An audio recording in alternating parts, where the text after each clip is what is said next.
get started. My official bits. I now welcome Ms Anna Collier, Chair, and Mr Ben Barr, Chief Executive, as representatives of the Australian Energy Market Commission. I understand that information on parliamentary privilege and the protection of witnesses giving evidence to Senate committees has been provided to you. For the Hansard record, will you please state your full names and the capacity in which you appear today? Anna Collier, Chair of the Australian Energy Market Commission. Ben Barr, Chief Executive, Australian Energy Market Commission. Thank you. I now invite you to make a short opening statement, and at the conclusion of any remarks, I will invite members of the committee to ask questions. Thank you very much, Chair, and thank you, Committee. I just want to apologise at the outset. I'm having some problems with my ears today, so I'm having a little bit of trouble hearing, but I'll do my very best. We'll do our best to accommodate. Thank you, and thank you for the invitation and opportunity to appear today. We've provided a submission, and I don't propose to narrate that, but we'll take it as read. But I would like to seek the indulgence of the committee to briefly highlight some points from that submission. In particular, the strategic intent and priorities that guide our work within the parameters of our statutory obligations and requirements. Last week we shared with our stakeholders a piece of work that we've been doing as part of a strategic refresh in the way that we undertake our job. The report establishes the AEMC's priorities over the longer term of the energy transition and sets out our vision for a consumer-focused net zero energy system. In developing that report, we looked at some of the big challenges that we think will influence the future energy landscape and that we really need to get on with addressing to unlock economic and societal benefits for all Australians, including ensuring that we have equitable energy outcomes across households, maintaining energy system security and reliability while we are transforming our energy system, recognising the need for the coordination of energy policy increasingly with other policy areas, achieving the levels of social trust that will support change, delivering capital, labour, and other resources when and where required, meeting community and environmental needs alongside infrastructure requirements, making the most of accessible data that supports the evolving energy system, and clear transition planning for the role of gas. I highlight those challenges to provide a snapshot of the context we perform our role within and the types of things we have in mind to when making our decisions. That broader context also informs our more immediate priorities. We use annual rule change and review priorities to inform where we deploy our resources to do the work that matters most. For 24-25, our priorities are consumers, long-term market design, transmission, and consumer energy resources. And while I acknowledge those 4 areas are broad, they reflect where we see the need to focus our resources and expertise in the next 12 months. Now, I'm mindful that energy governance can be quite dry, so I thought I would briefly walk through a practical example of how we do our work, particularly how we flex our process to consider stakeholder views and the public interest within our statutory bounds. And the example I thought I would use today is smart meters, as it's quite topical. In August 2023, we published our review of the regulatory framework for metering services, in which we recommended an accelerated rollout of smart meters across the NEM by 2030, as well as a number of other reforms to improve the metering framework. That review was conducted over a period of 3 years, and its findings were shaped by extensive consultation with stakeholders through meetings, working groups, public forums, submissions and other engagement. A month after publishing our review, in September 2023, we received a rule change request that reflected our recommendations that we had made in our review. That rule change request is being fast-tracked under our statutory powers in recognition of the extensive stakeholder consultation already undertaken throughout the review, and we published a draft determination for the rule change in April this year. In response to that draft determination, a broad range of stakeholders acknowledged the critical role that smart meters will play in the future energy system. However, stakeholders also raised concerns about negative customer experiences following smart meter installation, due to retail tariff variations. And these stakeholders considered that we should strengthen the existing customer safeguards package that was proposed in the draft determination. To acknowledge those concerns, which we shared, we delayed our final determination. That determination was due to be published in July, but we decided to extend our process so we could consult further on proposed enhancements to our consumer safeguards package. And we did this by publishing a directions paper in August, which proposed 2 additional consumer safeguards. We held additional meetings with stakeholders, as well as a public forum attended by more than 160 people. We're now considering all the feedback we have received in response to the directions paper as we prepare to make a decision for a final determination, which is on track to be published next month in November. In parallel to this work, we have been working with governments and industry on a strategy to inform and support consumers throughout the accelerated rollout. While we have included extensive regulatory notification requirements within the rules themselves, we also consider a high-level campaign and resources will be essential to provide consumers with the information and assurance that they need for the rollout to be a success. In this way, we want to supplement our technical rulemaking powers to ensure that implementation of the rule can be as successful as possible. With that by way of example, I'm happy to move on to questions. Thank you. Thank you for your statement. Deputy Chair, I'll give you the call. Thank you. You've covered a little bit in terms of what I was going to ask, but I was really keen for you to give us an outline of how you make rules in the NEM and the kind of consultation that you undertake in making those rules. So maybe you could just sort of eke that out a little bit. Absolutely. So we have 3 different processes that are set out in the NEM. It's in the National Electricity Law and equivalent in the National Gas Law and the National Energy Retail Law. Our standard process starts with the consultation paper. Actually, it starts before that. It starts with receiving a rule change request. So one of the checks and balances on our operation is that we cannot initiate our own rule changes other than for minor corrections. So a proponent will raise a rule change request with us, and our first step is to publish a consultation paper. So that's the first opportunity for stakeholders to provide input to us, and there are statutory periods which we can provide at each stage of how long the consultation must be open for. And who do you go out to for that consultation? So that is open to the public. Yep. So we publish it on our website and as broad as possible to receive as many submissions as we can.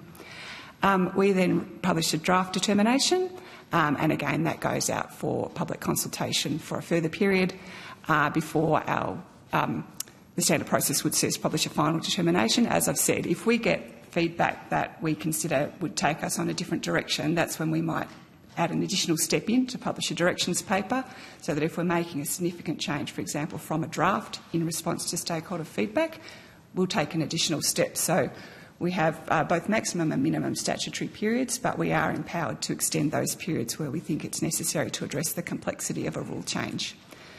That's our standard process. There's 2 alternatives. One is called a fast-track process. So if we or one of the other market bodies has done extensive consultation on an issue before submitting a rule change request, we can go straight to a draft determination, but that is still open for extensive consultation. And as I said, if we then receive submissions that suggest we want to change direction, we can take additional steps. And then the final process that we have is called expedited, which is either for, at one extreme, a non-controversial rule change, or at the other extreme, an urgent rule change, which has quite a high threshold. And in that case, we publish a consultation paper. We need to ask for objections if we propose something as urgent, and there's 2 weeks for those objections.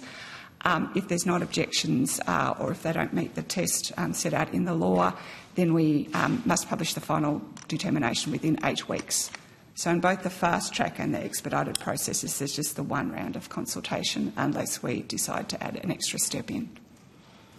And how, if you do, how do you incorporate sort of government policy into your process? So we see that government policy provides the framework within which we're doing our work. So we take that as something that is the context for us to consider rule change requests. We also have a statutory objective, which is the National Energy Objectives, and we need to seek to meet that objective in all of our rule changes. So the National Energy Objectives each require us to seek to promote the efficient investment in and use of energy assets for the long-term interests of consumers, having regard to price, safety, quality, reliability, security, and recently we've had reduction of emissions also added in officially as part of those objectives. Yeah, and just with the emissions, I might add, if that's all right, we have to publish a target statement around government policies that will assist with meeting their emissions targets, both at a national level and a state and territory level as well. Governments may also make submissions to us, and sometimes do as part of our processes. We're also mindful, and I've been listening to some of the questions, particularly from Senator Pocock today, that we obviously sit within a framework where there's a lot of legislation being made at a lot of different levels. Our framework is a state-based framework, so we are making, in effect, a subordinate state instrument, which is the rules. And so if state governments choose to legislate, they can do so, and then there's obviously there are inconsistent state laws, then there's a way of determining which applies in any particular circumstance. So we are very mindful of what our government stakeholders also think about the work that we're doing, and we'll take that into account in the same way that we do with our broader stakeholders. Great. And what's your role in terms of approval and assessment when it comes to transmission or generation projects? So we don't have an official role in terms of approving projects. So our role is to set the frameworks under which AEMO does its work, the AR does its work, but also that provide the frameworks for investment. So, for example, the wholesale market is defined extensively by our rules. It's not a market that exists outside the rules, it is created by the rules. One of the roles that sits within our purview is undertaken by the Reliability Panel. The Reliability Panel is itself established under the National Electricity Law and National Electricity Rules. One of our commissioners chairs it, and that it is comprised by representatives of industry and consumers. And it each year will look at the market settings. So that is, we have a market price cap. We also have something called a cumulative price threshold, and we have a market price floor, and those things are relevant in terms of the way in which generation is rewarded in the market, for example, and we'll set the framework within which investors decide if they would want to build generation assets or storage assets, for example. And so by setting that framework, we have, an impact on whether there's investment within the market. So in terms of the planning that goes on across the system, would that be your role there in terms of setting those frameworks, or do you have any other role in the planning? No, so our role is limited to setting the frameworks. Great. Thank you. Thank you, Chair. Thank you.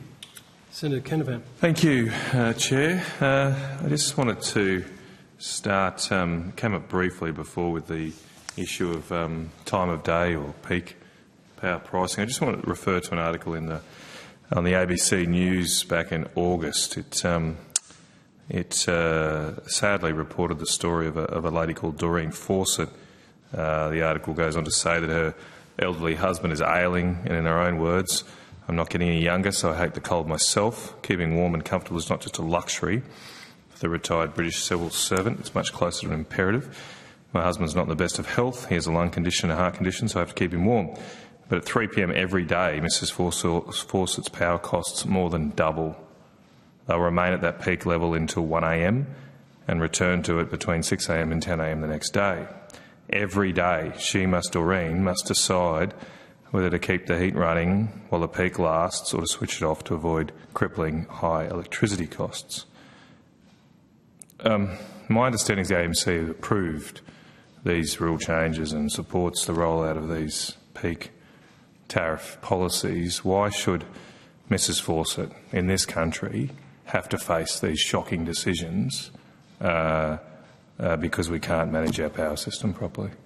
Well, actually, Senator, I thank you for the question, but this is the exact issue that we have decided to pause our decision for so that we could take more time to consider. So it was raised with us through the submissions to our draft determination, stories of customers being put onto a time of use tariff at the retail level that they had not had previously had notice of or had explained to them, and that they weren't able to change the way that they consumed electricity to respond to.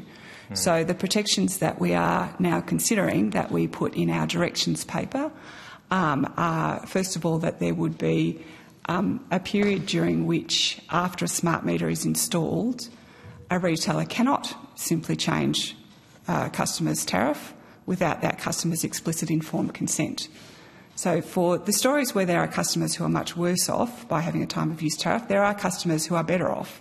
So for those customers, having an option to change to a time of use tariff can actually save them money. But we agree that it should be for customers to decide. My understanding, unless I'm wrong, she was paying this. So she's not anymore? Is Mrs Fawcett not doing this anymore? Or? If we make a final decision that puts that in place, then that could not happen again. But right now, is Mrs Fawcett still facing this situation? For her husband? I don't know what Mrs Fawcett's specific situation is. For people that had already had this, have they still got it? Regardless of the backflip, so to speak. Have they still got time of use day charging? Well, I don't know if all customers are still on the same time of use tariff. They could be. That they were. Your decision in the system. Your backflip didn't completely reverse time of use charging for existing customers. We will be making a final determination on additional customer protections to accompany the smart meter rollout that we're recommending. Well, it sounds like Mrs Fawcett is still facing this shocking situation, unless you can confirm to me otherwise. I can ask again, why should Mrs Fawcett have to suffer like this? It's a result of your decision. And this is human suffering on a scale I never thought we'd see in this country. We've got all these energy resources and we can't allow a pensioner to keep her ailing husband warm.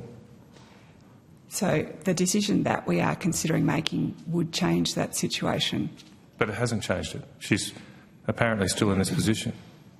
But when we make our determination, which will see any smart meter installation accompanied by the customer protections, then retailers will not be able to change tariffs without customer consent. Including retrospectively? The other part of the protections that we're putting in place is to require that retailers also offer a flat tariff. Now, we can't do that. Can I just get a simple answer for Mrs Fawcett? Maybe she's watching. Can I get a simple answer? Will it be retrospective for her? There will be, if it's adopted by the South Australian Government, a flat tariff that she will be able to change to. Thank you. You're quoted in this article back in August, and you say in the article that it's the part of the transition that gets less attention, but it's really critical, particularly the investment that customers are making in solar panels. So I'm just trying to understand, are you saying here, your quote here, you're fully supportive of this in the article? I'm not sure if the ABC had told you the details of Mrs Fawcett before you made this comment, but you said it's really critical. Is this really critical to support investments in solar panels? That's the seeming meaning of your quote. Happy to read it out to you again, or I can table this. I'm just trying to connect it with the investment in solar panels. This is your quote, direct quote. It's the part of the transition that gets less attention, but it's really critical, particularly the investment that customers are making in solar panels. Thank you. I think I was referring more broadly to customer energy resources and not specifically to smart meters and time of use tariffs. Right. I just, did anyone? I mean, presumably the AMC saw this story. You're quoted right through it. You're quoted. AMC's decisions are quoted.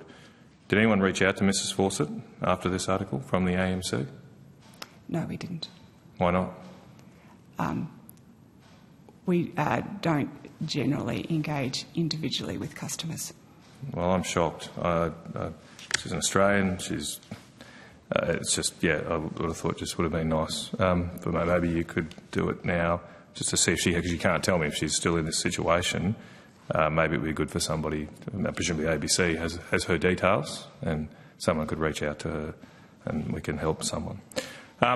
Just moving on to... I just wanted to raise, because it's the real human impact of the absolute shocking state the energy market's in. I get pretty passionate about it, but we talk all technical details, and you guys are all engineers, and you're into jargon and acronyms. And at the end of the day, it is poor people who can't afford other alternatives that are suffering right now because we've mismanaged our energy resources in this country, shockingly. Turning to now, apparently, according to the AER in the previous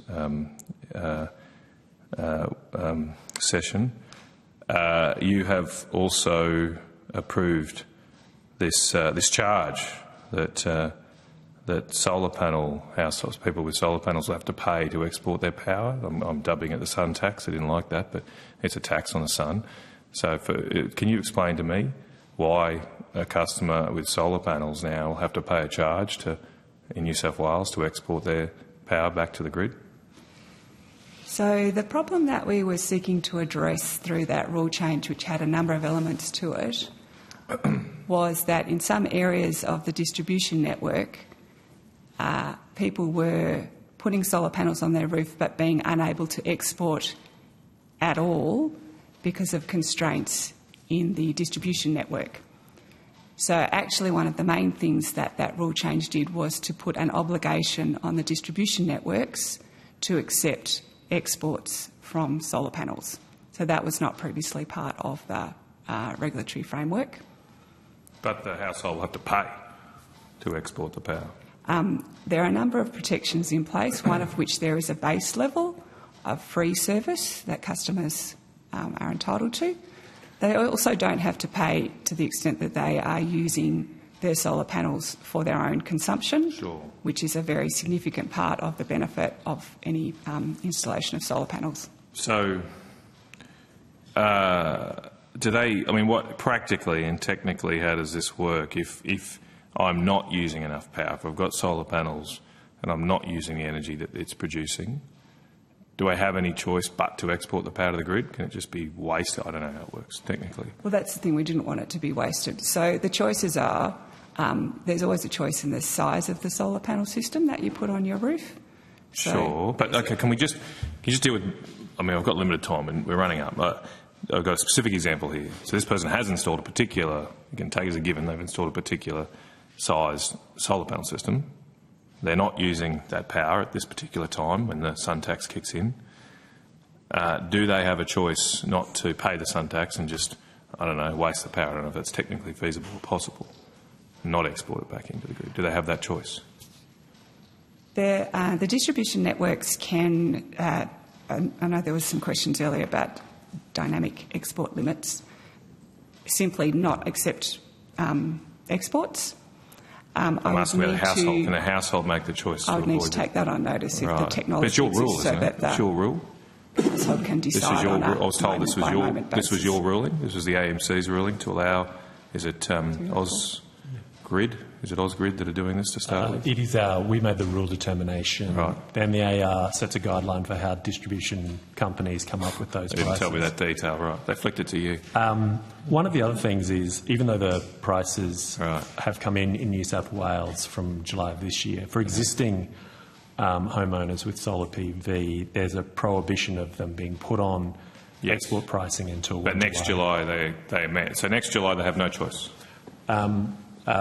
No, other than whatever the free amount, depends on which distribution system. Once you use that free amount, you're paying this tax. It's a tax, you've got no choice to avoid it. Yeah. No way. Except you avoid it by spending up to more, sometimes $10,000 on a battery. Yes. Yes. So, I don't know if Ms. Fawcett has solar panels, she probably might not, but you know, for households that don't have $10,000, they've got to pay the tax. So if the other way that you can, so if a household has the ability to move its own consumption. That is one way that it can use more of its solar power during the day. If it can afford a battery, then it can actually save that solar power. If it can put it back into the network later in the day, it can probably make more money from it. If households don't have solar power, then one of the things that we did not want to see was that the households without either solar panels or batteries paying for more network charges so that households with solar panel could make money from exporting that power to the grid. I mean, why do we have to do this? I mean, we never had to do this. We used to have a system that just had cheap power. No one cared about it. You just turned... I mean, my dad did. He used to always get angry at us when we left lights on in the room. But really, I mean, no one really worried about it all that much. Now people have to make these decisions like Mrs Fawcett, spend tens of thousands of dollars to avoid things. Why has things gotten so much worse for people in this country when it comes to energy? You're in charge. You guys are in charge. Why are people so... They're very frustrated about it. I'm frustrated about it. Why have things gotten so worse in a country so blessed with energy? It's certainly the case that the transition and the massive transformation that we're making within the energy system is making considerable changes which are experienced by customers. But we're very conscious. This transition, we learnt earlier from Emma, this transition is just a government policy decision. It's being forced on us to do net zero. Well, if we didn't do net zero, we wouldn't have to do this. We could go back to what things were like. All governments have committed to going to net zero. Yeah, well, other countries aren't doing it. The United States last year produced more oil than any country on record ever. They're not doing it. But we're doing it, and it's causing huge cost on people. I think some parts of the United States are certainly moving to net zero. Okay, but not as a whole. That's a country as a whole. As a whole, they're producing more oil than any country ever did on record. We don't hear that very often. Yep. Sorry, Senator. Just on this rule change, I think the reason we brought it in was because customers were voting with their feet to put solar on their roofs. And the way the system was set up was if you'd already done it, you got a good deal, but networks were saying to new customers, actually, you can't export at all. And so the reason we introduced the rule change was because we wanted equity for those people who were wanting to put solar on their roofs, that they knew what they would get, they could get a free amount, and they would be aware when they made that decision to invest what the system was. So the system is getting more complicated. Solar is coming through, but customers have invested in that themselves. All right. Can I one more question? Sorry, no, just a clarifier point. For the sake of Senate committee rules, these officers are officers of a state. So asking questions of opinion on policy. No problem. Australian just reminding you. Needs some accountability here. Quite often I've been told, including from energy officials, that the sun is free. Now that we're charging a sun tax, can we finally conclude that the sun is no longer free? People are paying for the sun now. They're getting charged for the sun, a tax for the sun. The poles and wires are not free. Of course. But yes, I've heard that many times. The sun is free. I'm glad we've finally established it's not. Okay. Moving on. Just wanted to go to the issue of some recent rule changes. My understanding that I think this was issued back in March. You made a rule determination in response to a rule change request from the Minister for Climate Change and Energy, Mr Bowen. I think this was in regards to feedback loops. Is that correct? I'm on the right wavelength. On page 15 of this determination, you said that, and I'm quoting, "One consequence of these processes is that projects seeking feedback loops are unlikely to see their status as part of the optimal development pathway change due to consultation on a draft ISP." So my understanding here is that a project goes out to consultation after being included in the draft ISP. There's a loop back, this feedback loop back to check that it's an optimal project, I suppose, for want of a better word. But are you saying now, because of these rule changes, any consultation is unlikely to change its status in that pathway? So This rule change was part of a suite of rule changes. We had conducted a review of the transmission planning and investment framework over a period of just over 2 years, between August 2021 and I think March 2023. And then rule change requests were put to us by Minister Bowen. This was one of them. One of the questions that we considered at great length in our review was the balance between ensuring robust assessment of the costs of any transmission investment, but also concerns with the length of the regulatory assessment process and the planning process, and the need for transmission investment to occur in order to support the development of renewable energy assets for the transition. So what we were looking at in relation to this particular part of the process was the trade-off between the value of additional consultation at that point in the process and a potential delay that was in effect built into the current process. And we felt that because there was unlikely to be a significant change because of consultation, that clarifying that when a project is assessed in the feedback loop, it can be assessed against a draft ISP, that would result in overall better outcomes for customers. But what is the point of consultation if it's not going to change the original decision? Well, I think was the basis for deciding that it was appropriate to have a project assessed against the draft rather than waiting for further consultation and a final ISP. But I'm not sure I've got an answer. If you go out and ask people what they think about a project, but regardless of what they say to you, that's not going to change whether this project's included in the optimal pathway, is it optimal development pathway? What's the point of people wasting their time giving you their views?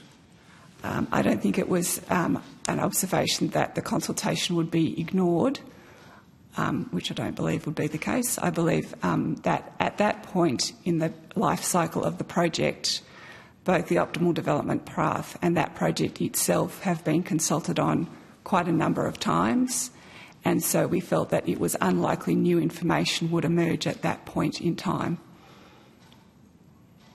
So why would people get involved in the consultation?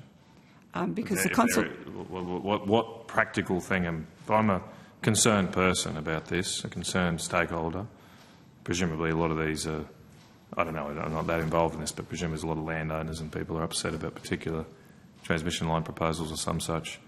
There's a lot of them, I know that. Why would they get involved in consultation if their views aren't even going to have an impact on whether the project goes ahead or not? So this is not a consultation on this particular project. The consultation on a draft ISP is on the entire ISP. And so but that can influence particular projects, can't it?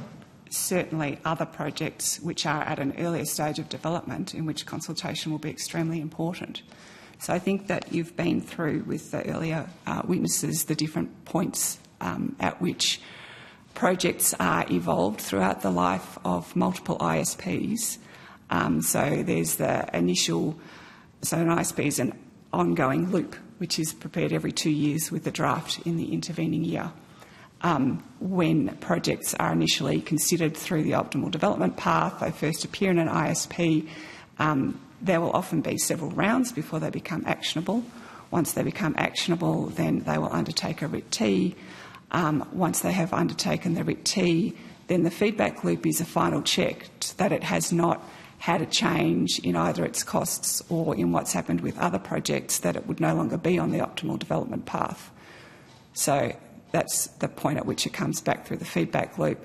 And then after that, there's further work that's done through the AER to ensure that the costs are efficient and prudent. The landowners out there concerned about the impact of this transmission-led transition and ripping up their land, some people compulsory acquisition of their land. This rule change makes it easier for those developers to compulsory acquire their farmland. That's the effect of it. I don't think this has any implication on the compulsory acquisition. Why would? Parts. Yeah. Okay. All right. Okay. Right. Now, just on this issue, on page 19 of the 2024 ISP, under the heading Changes to Investment in the ODP. There are 5 new projects that have actionable status in the final ISP that didn't have them in the draft. There was a webinar held about the final 2024 ISP, and in that webinar an AEMO employee referred to those 5 new projects and said, "We are able to, and we think it's appropriate to update some of our inputs and assumptions between the draft and the final ISP, where we have received evidence or information through our stakeholder engagement and feedback process." And that's the case with these transmission options. So there's 5 projects that weren't in the draft. They were included in the final as a result of the consultation process. You've just said to us that you don't think there's that consultation process can't lead to significant changes to the ISP, but here's a specific example where it has for 5 major projects. But that seems counter to what you've just evidence you provided to us. I didn't mean to say that there couldn't be a change in the totality of projects that are in the ISP, which is what you've just referred to. What I meant for a project that has appeared in multiple ISPs, that has become actionable, that has undertaken a RIT and then has come back through the feedback loop, there's less likelihood that there will be new information about that particular project. Right. So does this rule change only apply to those projects? It only applies to the feedback loop part of the process. Only applies that have gone through a RIT-T? That's right. All right. So anything that hasn't gone through a RIT-T, were those 5, did they go through a RIT-T? You might take that on notice. I don't know if they've been through a RIT-T. They don't usually go through a RIT-T until they've become actionable. Right. Okay. All right. Chair, I'm happy to rotate the call if others have questions. Have you got more? I might. Just give me a second. Sure. Yep. I'll kick off then. So AEMC's role is to make rules and then approve those rules that are then promulgated throughout or across the energy market bodies for them to implement. Do you also have a role in assessing needs for and making recommendations on market design? Thank you, Senator. Yes, we do. That is one of our specific functions. And the way in which we would typically do that, which I alluded to in my earlier discussion on the transmission planning investment in review, is that while we can't initiate our own rule changes, we can initiate our own reviews, which we do regularly to address, consider and consult on in detail issues that we think are important to be addressed for the development of the market. So an example of a review that we are self-initiating, which I think again addresses, well, I hope that it will address some of the questions that were raised earlier today in relation to network and retail prices and equity, is a holistic review into electricity services, products and prices, looking to the future where we have a distribution network that is characterised by many households with solar panels and batteries and community batteries, and we also see the move to electric vehicles and the way in which all of those new types of assets will interact with the grid, but also the difference between customers who are able to access those assets easily and those who are not, and to look at how the current charging regime works at the moment and what is needed in the future to ensure equitable outcomes for the different types of households. Thank you. I think it's safe to say that our energy system is undergoing a drastic and dramatic and quite rapid change at the moment because of previous rules but also investments made and choices made. For example, none of the market bodies foresaw the amount of rooftop solar that's coming in at the moment. Enormous amounts of utility scale generation is coming in, and there's some improvement about how it's being done in terms of it's being relocated or located in renewable energy zones to try and co-locate infrastructure and multi-use infrastructure to keep costs down. How do you given that these changes are enormous, and some of them impacting each other. For example, the amount of rooftop solar, and this was touched on previously, the amount of rooftop solar at the moment is causing, or one of the causes of curtailment of utility scale solar, which can be curtailed for either economic reasons, i.e. the price they're going to get for their electricity is too low for them to bid it in, or it can be network. And obviously the ISP addresses some of those network constraints. Given the point that my colleague was making before about consumers or residential rooftop solar having to pay a tariff to use the distribution network, is there any thought to be given that utility scale generators should be paying a network charge to be able to get their energy to market, and therefore acts as a price signal for augmentation of the distribution or transmission network, depending where they are on the grid? So one of the things that has developed over time, which is happening outside of the rules through state-based legislation, is renewable energy zones. Mm-hmm. And so state governments have been establishing regimes where they will plan through a state planner areas where they would like to extend the transmission network into, and then they have different arrangements depending on the legislation for how they want to go about doing that. And AEMO and AER have roles in relation to some of those arrangements. In some of those renewable energy zones, I think it is proposed that there would be a contribution made by the generators who would connect to those zones or storage, in return for which there will be some benefits to be gained. For example, there may be an ability to set generator performance standards for anyone who connects within a zone, which would make it easier to understand what the standards are than a process that's undertaken with AEMO, which can be very iterative. There may also be a limit on how many generators can go within the zone, and so that gives some more comfort to the generators that they'll be able to access at least that part of the grid. So in that way, there is a contribution that's being made by generators. We also made a rule, I think, in 2022 on designated network assets, which actually enables a generator or other investor to build their own radial link to the network, and to have that link treated as part of the overall network for purposes such as generator performance standards, but to fund it themselves. And we've also included rules on which circumstances they would also then share those assets with other people. So there are some aspects of the rules under which generators will contribute to the extension of the transmission network. Given that one of the aims of the transition, and it's articulated very clearly in the ISP, we need to rapidly increase the amount of generation that we have in the NEM. There seems to me there's some different pricing signals that are not really bringing effect to that. As rooftop solar shows us, certainly during peak generation times in the middle of the day, that's generating wholesale prices that are either zero or negative.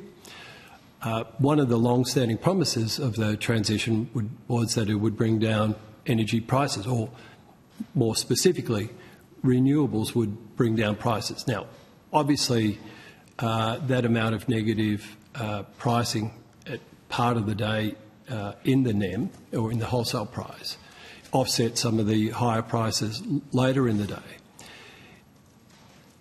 That's a good thing. I would think everyone would agree. However, utility scale generators have the ability to turn off their production and therefore not contribute to those negative prices. Isn't there just something to me is perverse that we're not looking at ways to better accommodate both a constrained network, supply and demand issues across the day, AER mentioned earlier, time of day pricing.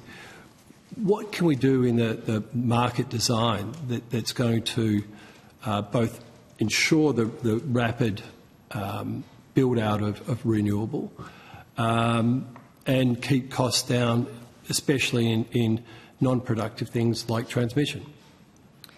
So I think one of the clear signals that negative prices do send is for the value of batteries, because if a battery can be paid to charge during the day and then paid to discharge later when the sun goes down, then that is a valuable business proposition. So we actually think that there is a great need for storage to be built, and that those negative prices send an appropriate signal for storage.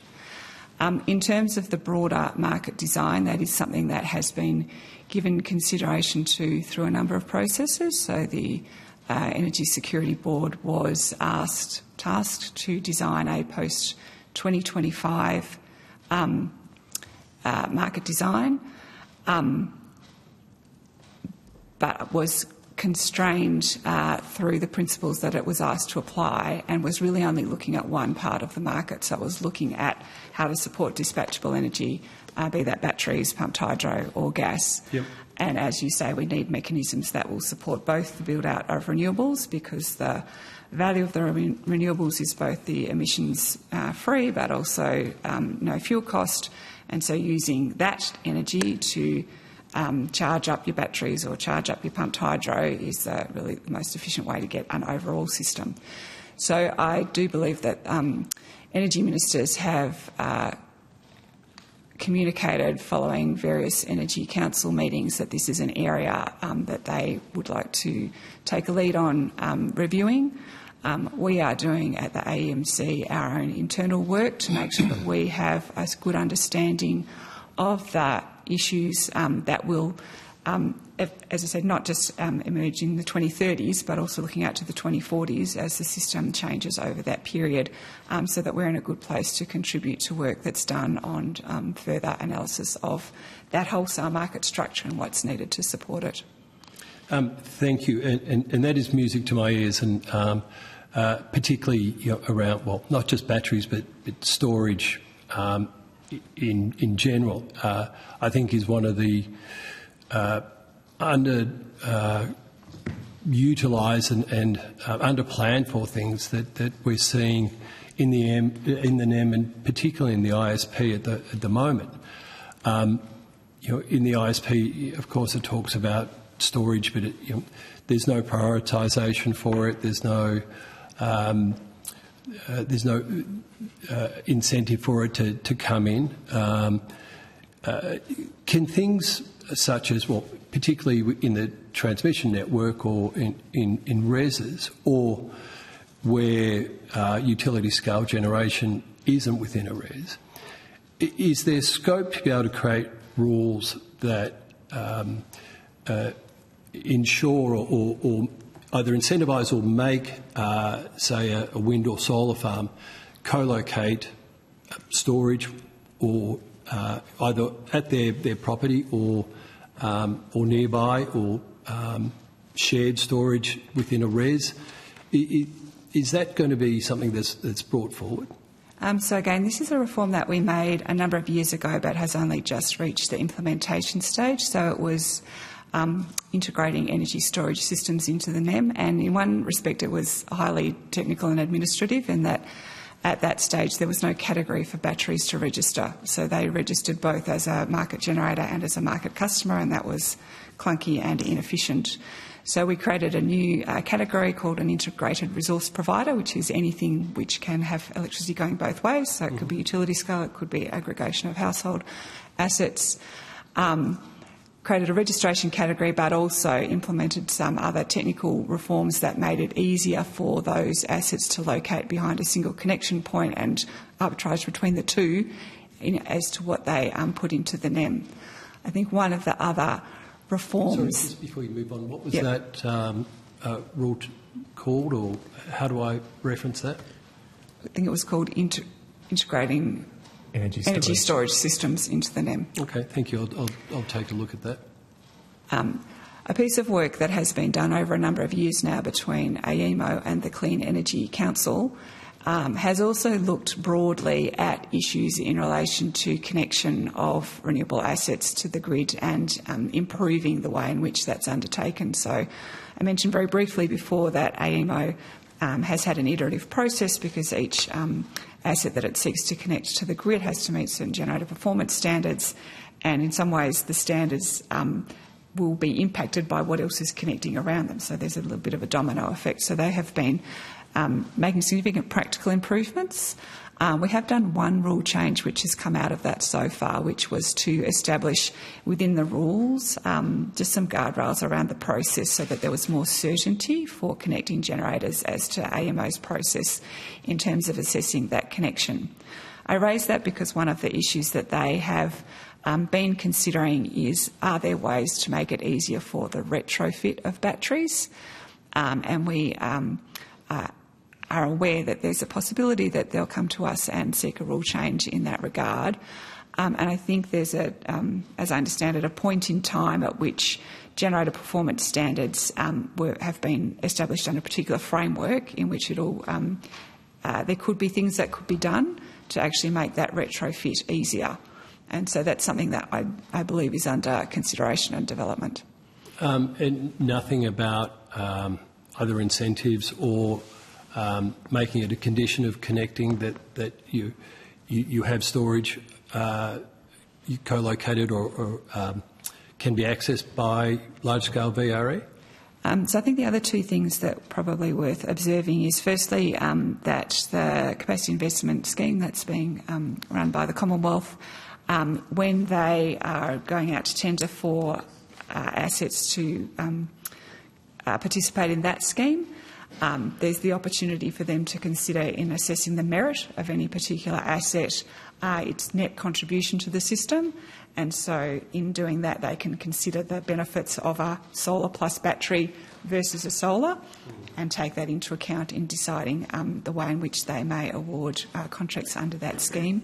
The other thing is that in some of the work we've been doing recently have been talking with lenders around the way in which they're thinking about assets, and they are also suggesting that from their point of view that it's difficult to now make a business case for a standalone solar at utility scale because of the issues that we've been talking about. And so in order for financing to be something they would consider, they would need to see a solar plus battery asset. So I think in some ways this is the market doing what the market does. It sends signals and then investors respond accordingly, including both equity and debt investors.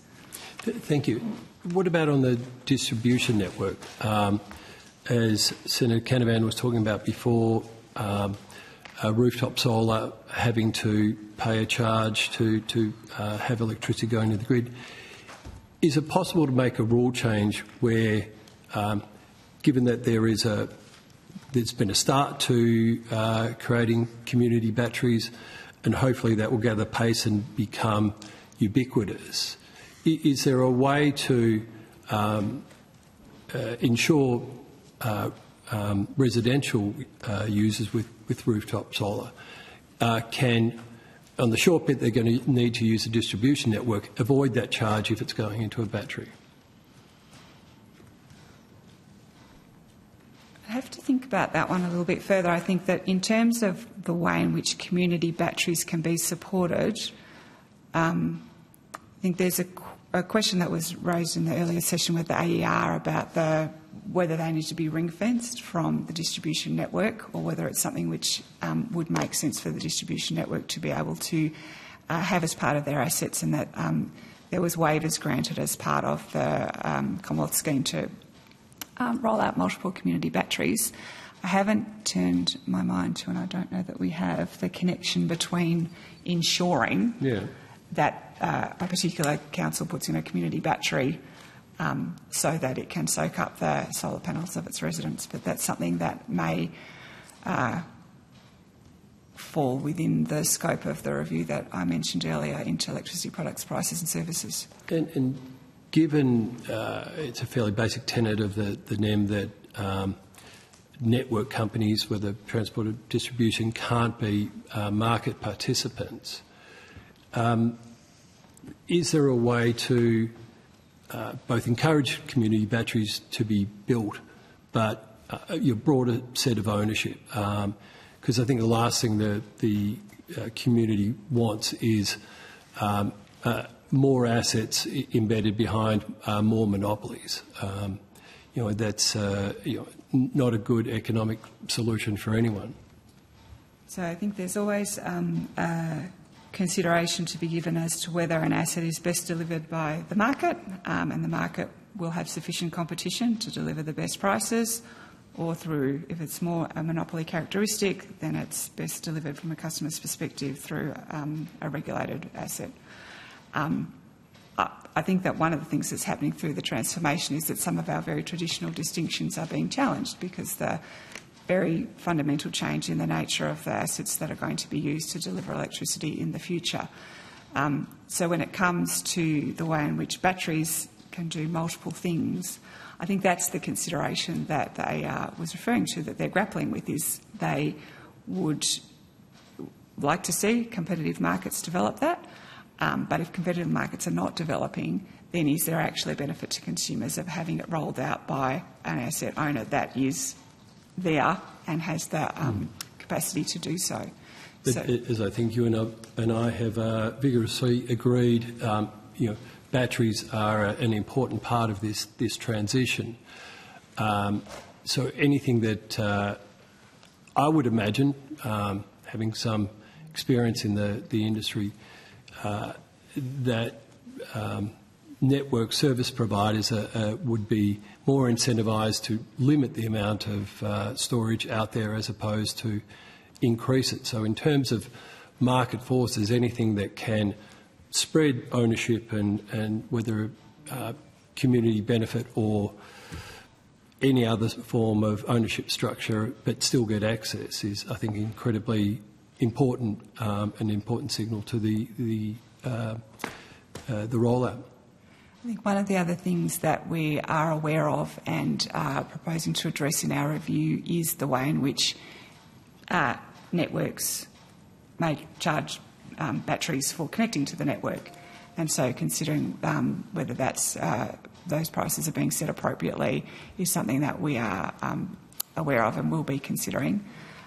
We did look at that at the transmission level when we were undertaking the review, the rule change that I mentioned earlier on integrating energy storage systems, and found that actually the transmission connection rules dealt with it quite well because they only allowed transmission companies to charge for a connection service to the extent that the asset coming on was going to increase the need for investment in the transmission network, and because the battery doesn't add to the load, if it's charging and discharging, then we didn't see any need to actually change those rules because they were achieving what we thought was the best outcome for batteries. I think we need to look at the equivalent arrangements in the distribution network to see if changes need to be made so that we have the best outcomes there as well. Thank you. Just lastly. Oh, sorry, no, please. I just had one clarification, but you go. No, you go. You know, it'd be better I do it at the end. Change the subject. I just quickly wanted to clarify. I thought earlier, you might want to take some notes, go back and look at the evidence. I thought earlier you might have said that you felt that there was sufficient consultation done on the ODP before you get to this this consultation issue. But I've been informed that there is no consultation on that on the ODP before it gets to the draft ISP. So I just clarify that. I'm getting told different things. Okay, we'll take it on notice. Okay, thank you. Cheers. And my last question is, I believe that AEMC is at some point conducting a review of the ISP. Is that correct? Yes, that's correct. When's that happening? So we plan to kick that off next year, and our reporting date is, I think it's the 1st of July 2027. So we see that as being quite an extensive review. 2027. So sadly, we can't expect any improvement to the ISP before then? We have 3 rule changes on foot at the moment to consider in relation to the ISP, which came out of the Commonwealth's ISP review. So the first one of those is in relation to the way gas is considered within the ISP. So we're looking at, actually put out draft determinations on all of these. allowing AEMO to use information that it collects for the purpose of the gas statement of opportunities for the purpose of the ISP, so that there's consistency, and also requiring greater transparency in the gas analysis that they undertake. The second area is in relation to customer energy resources, and again we're looking at further information they may be able to use from distribution networks to inform their analysis of the way in which customer energy resources will contribute to the system, to develop what we are calling our demand-side statement, so that it's very clear the way in which they've taken into account that part of the system in considering what transmission investment is being pursued through the optimal development path. The third one was a proposal that they be explicitly required to consider community sentiment. We actually believe that it's clear at the moment that they can and should consider community sentiment, so we have proposed in the draft determination that no rule change is required for that one. I thank you and for coming today and for your submission. I can only hope that this inquiry can also put forward some good evidence for changes right across the energy system. Thank you. And we'll close there for the day. Thank you. Thank you. Thank you very much.